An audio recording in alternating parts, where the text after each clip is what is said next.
Hi, ಎಲ್ಲರಿಗೂ ನಮಸ್ಕಾರ. Welcome back to my YouTube channel. ಇವತ್ತು ನಾನು ಉತ್ತರ ಕರ್ನಾಟಕದ ಸ್ಪೆಷಲ್ ಸ್ವೀಟ್ ರೆಸಿಪಿ ಆದಂತಹ ಪುಟಾಣಿ ಕರದಂಟನ್ನು ಯಾವ ರೀತಿಯಾಗಿ ಮಾಡಬಹುದು ಅಂಥೇಳಿ ತೋರಿಸ್ಕೊಡ್ಲಿಗತ್ತೀವಿ. ಮೊದಲಿಗೆ ನಾವಿಲ್ಲಿ 4 ಕಪ್ ಆಗುವಷ್ಟು ಪುಟಾಣಿನ ಮಿಕ್ಸರ್ ಮಾಡ್ಕೊಂಡೇವಿ. ನೆಕ್ಸ್ಟ್ ಅದನ್ನು ಜರಡಿ ಹಿಡ್ಕೋಬೇಕು. ಈಗ ಸಕ್ಕರೆ ಪಾಕ ಮಾಡ್ಕೋಬೇಕು. ನಾನಿಲ್ಲಿ 2 ಅರ್ಧ ಕಪ್ ಆಗುವಷ್ಟು ಸಕ್ಕರೆನ ತೊಗೊಂಡಿನಿ. ಅದ್ರ ತಕ್ಕಂಗೆ 1 ಅರ್ಧ ಕಪ್ ಆಗುವಷ್ಟು ನೀರನ್ನು ತೊಗೊಂಡಿನಿ. ಇದು 4 ಕಪ್ ಪುಟಾಣಿಗೆ ಈ ಒಂದು ಮೆಷರ್ಮೆಂಟ್ ಇರಬೇಕು. ಬಹಳಷ್ಟು ಜನಕ್ಕೆ ಸಕ್ಕರೆ ಪಾಕ ಆಗಿದ್ದು ಗೊತ್ತಾಗೋದಿಲ್ಲ. ಸೊ ಅದಕ್ಕಾಗಿ ನಾನಿಲ್ಲಿ ಮೊಬೈಲ್ ಒಳಗೆ ಟೈಮರ್ ಹಚ್ಚಿ ಎಷ್ಟು ಟೈಮಿಗೆ ಇದು ಕರೆಕ್ಟಾಗಿ ಪಾಕ ಆಗ್ತದೆ ಮತ್ತು ಯಾವ ರೀತಿಯಾಗಿ ಇದು ಪಾಕ ಆಗ್ಯದ ಅಂಥೇಳಿ ತಿಳ್ಕೊಳ್ಳೋದನ್ನು ತೋರಿಸೇನಿ. ಸೊ ಅದಕ್ಕೆ ವಿಡಿಯೋ ಎಲ್ಲೂ ಸ್ಕಿಪ್ ಮಾಡಬೇಡ್ರಿ, ಲಾಸ್ಟ್ ತನಕ ವಿಡಿಯೋ ನೋಡಿರಿ. ಇದು ಸಕ್ಕರೆ ನೀರೊಳಗೆ ಕರಿಲಿಕ್ಕೆ 2 ನಿಮಿಷ ತೊಗೊಂಡದ. ಆ 2 ನಿಮಿಷ ಆದಮೇಲೆ ನಾವಿಲ್ಲಿ ಯಾಲಕ್ಕಿ ಪುಡಿನ ಹಾಕೀವಿ. ಸುಮಾರು 2 ಸ್ಪೂನ್ ಆಗುವಷ್ಟು ಯಾಲಕ್ಕಿ ಪುಡಿನ ಹಾಕೀವಿ. ಸೊ ಈಗ ನೀವು ನೋಡ್ಬೋದು 3.5 ನಿಮಿಷ ಆಗ್ಯದ. ಈಗಿದು ಸಕ್ಕರೆ ಪಾಕ ಕುದಿಲಿಗತ್ತದ. ಸೊ ಈಗ ನೋಡ್ರಿ, ಆಲ್ಮೋಸ್ಟ್ 4 ನಿಮಿಷ ಆಗಿ 44 ಸೆಕೆಂಡ್ ಆಗ್ಯದ. ಇನ್ನೂ ಇದು ಪಾಕ ಬಂದಿಲ್ಲ. ಸೊ ಇದನ್ನು ಕಂಟಿನ್ಯೂಸ್ ಆಗಿ ನೀವು ಸ್ಟಿರ್ ಮಾಡ್ಕೋತಾ ಇರಬೇಕು. ಪಾಕ ಆಗ್ಯದೇನು ಅಂಥೇಳಿ ಚೆಕ್ ಮಾಡೋದು ಹೆಂಗೆ ಅಂಥೇಳಿ ನಾನಿಲ್ಲಿ ತಿಳಿಸ್ಕೊಡ್ತೀನಿ ನೆಕ್ಸ್ಟು. ಸೊ ಈಗ ನೋಡ್ರಿ, ಎಕ್ಸಾಕ್ಟ್ ಟೈಮ್ ಬಂದು 9 ನಿಮಿಷ ಆಗಿ 37 ಸೆಕೆಂಡ್ ಆಗ್ಯದ. ಈಗ ಒಂದು ಸಣ್ಣ ಪ್ಲೇಟ್ ಒಳಗೆ ಸ್ವಲ್ಪ ನೀರು ಹಾಕ್ಕೊಂಡು ಆ ಸಕ್ಕರೆ ಪಾಕನ ಈ ರೀತಿಯಾಗಿ ಆ ನೀರು ಒಳಗೆ ಹಾಕ್ಕೋರಿ. ಈಗ ಆ ಪಾಕ ಏನದಲ್ಲ ಸ್ವಲ್ಪ ಎಳೆಯಾಗಿ ಬರಬೇಕು. ಪಾಕ ನೀವು ನೀರೊಳಗೆ ಹಾಕಿದ ತಕ್ಷಣ ಅದು ನೀರು ಜೊತೆ ಹೊಂದ್ಕೋಬಾರ್ದು, ಸಪ್ರೇಟಾಗಿ ಉಳಿಬೇಕು.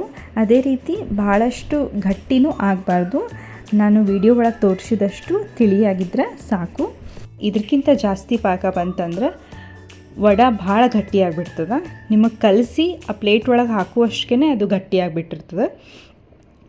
ಸೊ ಇಷ್ಟು ಒಂದು ಪಾಕ ಬಂದಾಗ ಆ ಒಂದು ಪಾಕದ ಒಳಗೆ ನೀವು ಮಿಕ್ಸರ್ಗೆ ಹಾಕ್ಕೊಂಡಿರುವಂತಹ ಪುಟಾಣಿ ಹಿಟ್ಟೇನಿರ್ತದಲ್ಲ ಅದನ್ನು ಇದ್ರೊಳಗೆ ಹಾಕಿ ಮಿಕ್ಸ್ ಮಾಡಬೇಕು. ಇಷ್ಟೆಲ್ಲ ಪ್ರೊಸೀಜರ್ ಆಗೋಷ್ಟಿಗೆ 10 ನಿಮಿಷ ಆಗಿ 44 ಸೆಕೆಂಡ್ ಆಗಿತ್ತು. ಸೊ ಈಗ ನೋಡಿರಿ, ಅದೆಲ್ಲನೂ ಏನು ಮಿಕ್ಸ್ಚರ್ ಆಗ್ಯದಲ್ಲ ಅದನ್ನೆಲ್ಲನೂ ನಾವಿಲ್ಲಿ ಒಂದು ಪ್ಲೇಟ್ ಮೇಲೆ ಫಸ್ಟಿಗೆ ತುಪ್ಪ ಹಚ್ಚಿ ಅದು ಪ್ಲೇಟಿಗೆಲ್ಲ ಸವರಿ ಆಮೇಲೆ ಆ ಒಂದು ಮಿಶ್ರಣವನ್ನು ಅದಕ್ಕೆ ಹಾಕಬೇಕು. ನೀವು ಡೈರೆಕ್ಟಾಗಿ ಹಾಗೆ ಪ್ಲೇಟ್ ಮೇಲೆ ಹಾಕಿದ್ರಿ ಅಂತಂದರೆ ಎಲ್ಲ ಹತ್ಕೊಂಡು ಬಿಡ್ತಾವೆ.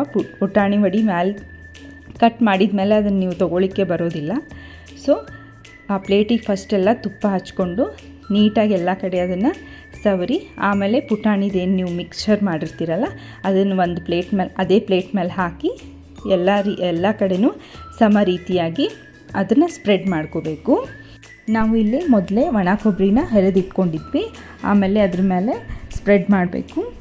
ಇದಾದಮೇಲೆ ಒಂದು ಸ್ವಲ್ಪ ಪುಟಾಣಿ ಆಮೇಲೆ ಒಂದು ಸ್ವಲ್ಪ ಶೇಂಗಾನು ಇದ್ರ ಮೇಲೆ ಸ್ಪ್ರೆಡ್ ಮಾಡಬೇಕು.